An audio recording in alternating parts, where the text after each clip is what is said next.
And we are live. And just so you know, I usually do these live videos in my primary bedroom suite, which it's like an apartment attached to my house. And so my backdrop, it hasn't been too lovely. And so this morning I thought, you know what? I'm a professional. Maybe I should try to look a little more professional, even though I'm not all dolled up and I haven't had really a lot of time to get dolled up this morning.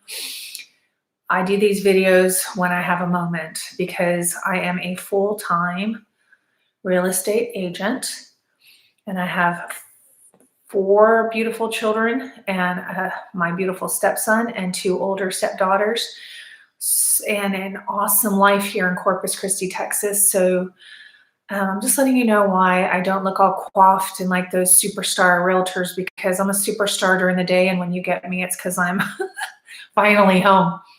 So today, as you can see by the title, what you need to know as a buyer in a hot market. In particular, of course, I'm talking about Corpus Christi, Texas, and Houston, Texas. We too have very incredibly hot markets, not so much as some others that I've heard of. I don't know where it was, if it was like in Idaho or somewhere, there was like 20 offers. My husband in Houston had 19 offers on a house that his buyer put an offer in on. Some places I've heard of 26 offers. It's overwhelming and it's a bit discouraging.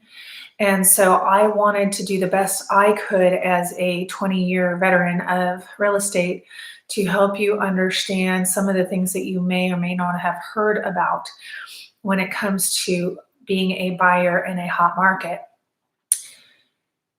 Of course, you need to be pre-approved, not pre-qualified.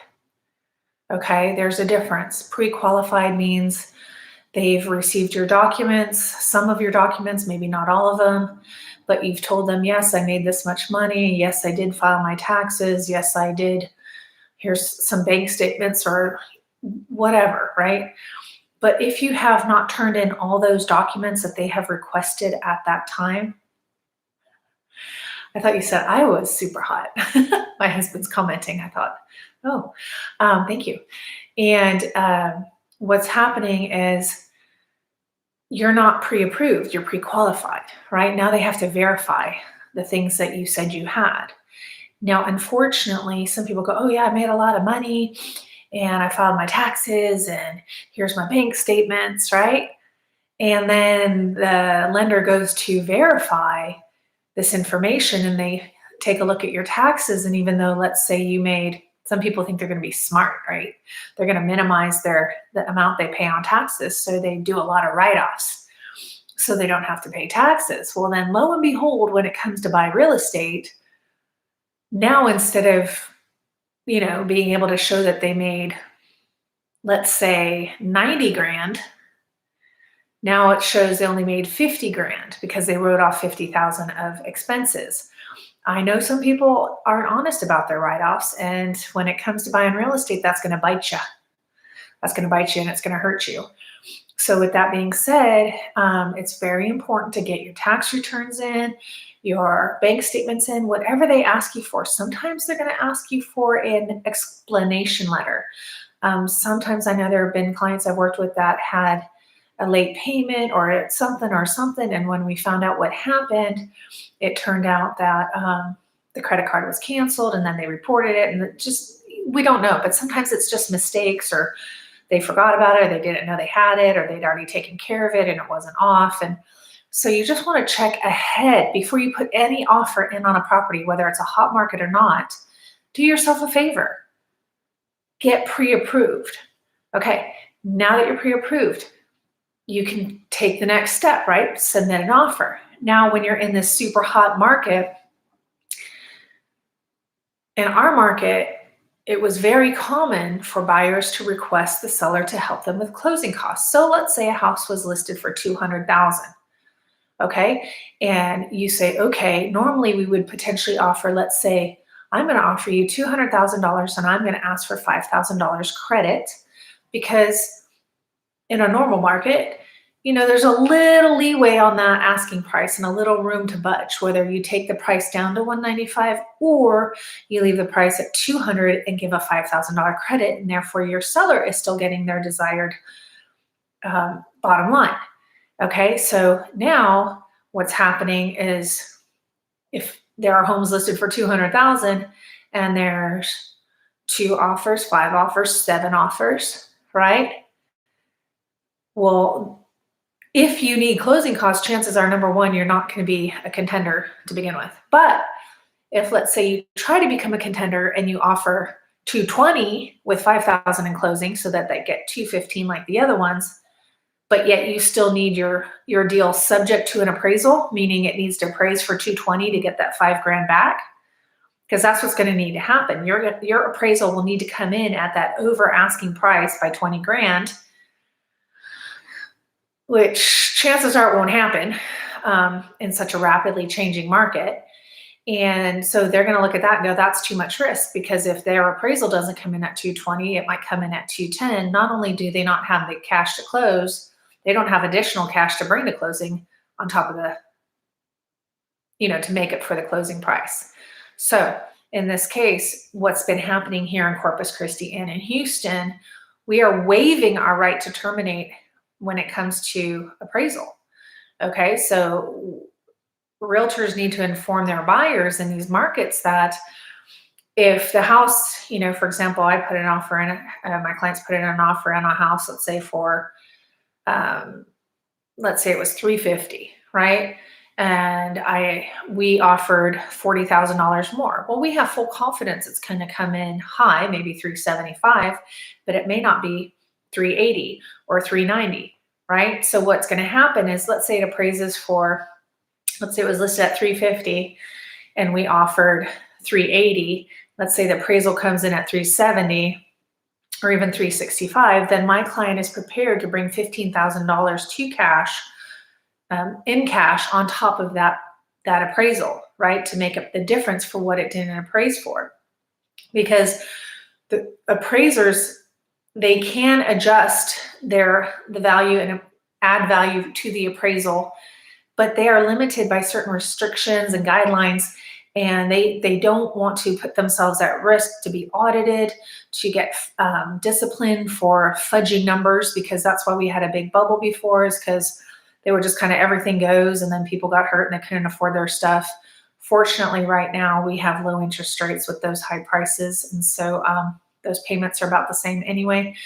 But my point is, do your best to be as strong as you can. If you don't have cash right now, I'm not saying don't try, but know your market and make sure you have a realtor that knows their market and knows how to navigate these things.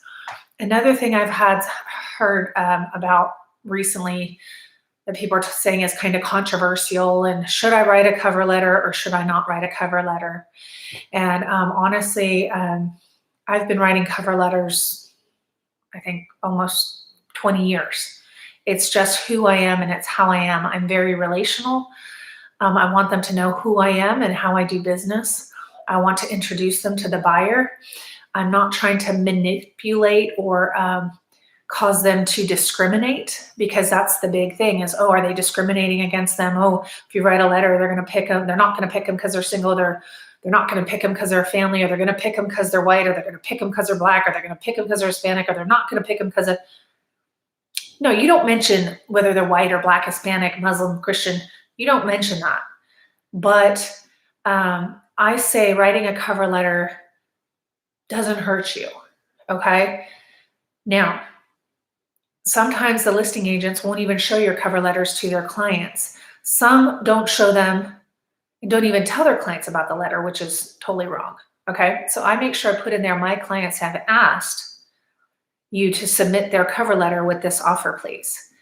Therefore, if they don't submit it, then they're not doing their fiduciary duty to their client. Now, here's something you need to understand. I have some clients, they don't want to read the cover letter. They don't want to know anything about you. They just want to know what your numbers are. Okay, I'll have a client like that, and there's nothing wrong with it. There's just different types of people with different types of approaches, with different types of perspectives. And so our job is to help you Lord willing, get your offer accepted. So in one case, I had one seller saying, I don't want to know anything about the buyer. In another case, I just, by God's grace, submitted an offer for a client, and I submitted my little cover letter, and then my client wrote her own little cover letter, and she even wanted to share a couple pictures of her with her dog and her cat, and a couple other pictures. And and there were like 7 or 8 plus offers, and when it comes down to, let's say, 4 offers that are comparable, right? And they're all very similar in price and strength and whatever, what else are you going to base it on, right? They all have good lenders. They all have a lot of cash to put down. They're all strong. They're all great. How are you eeny, meeny, miny, moe, catch a tiger by a toe? Or do you want to read those cover letters and say, I like all these people. They're all great, but I kind of like this person, with their cats and dogs. It warms my heart. Or this person loves my yard and they want a garden like I did. Or this family, had a hard time getting into a home, and so did we. So I'm sympathetic towards that family. So I kind of want to help that family get into a home. That's the seller's decision. That's not discrimination. It's just, if it's all the same, what else are they going to determine on? So you have to give the seller the ability to make a decision on who they pick, and they're not discriminating if they decide they have a family going in next door, the family next door with kids. I don't, what I'm saying? So look at the numbers, look at this, but when it comes down to that tight draw, the seller can pick whomever they want. Don't be offended if they don't receive your letter, but don't be afraid to submit one because they say not to. You just do your best and see what happens. Okay. Don't be discouraged. Don't give up. But let's say you can't get an offer accepted right now and you don't have enough money to close. Just keep trying, or just keep saving your money while you try. Okay. Prices eventually will probably go down. We don't know when, but we also know there's a big demand right now for property out of certain, from people that are leaving certain states that have very high taxes and difficult living conditions due to political stuff and weird governmental stuff going on. So they're coming to find a little more freedom, a little more family friendly, a little less control, Lord willing. And so we still have a high demand. So hopefully that helps you be encouraged. You will find a home. I just worked with a client who submitted homes for 2 years in another city, and then came here and submitted on a few homes. And this client was just getting really discouraged. And I just said, God has a home for you. And yes, I'm going to speak plainly in my faith, because I don't divorce my faith from who I am. I'm not going to get weird on you or anything, but I've lived this for 20 years. And I know I've had too many miracles to doubt. So I just said, hey, there is a house for you. And when it's right, we're going to get it. And sure enough, not only did she get the home when there were 7 offers, but the seller also offered to leave almost all the furniture and outdoor furniture. And it was just beyond she could ever hope or imagine. And I said, see, it's better than those other ones that you thought were so disappointed over. And now she got just hurt, just something way better. So don't be discouraged. If you need a realtor in Corpus Christi, Texas, that would be me. And my husband, Orlando O'Neill, works in the greater Houston area. He's lived there for over 28 some years, and he knows the area very well. And we like to let you know that we are very protective and very knowledgeable. So have a great day. Bye.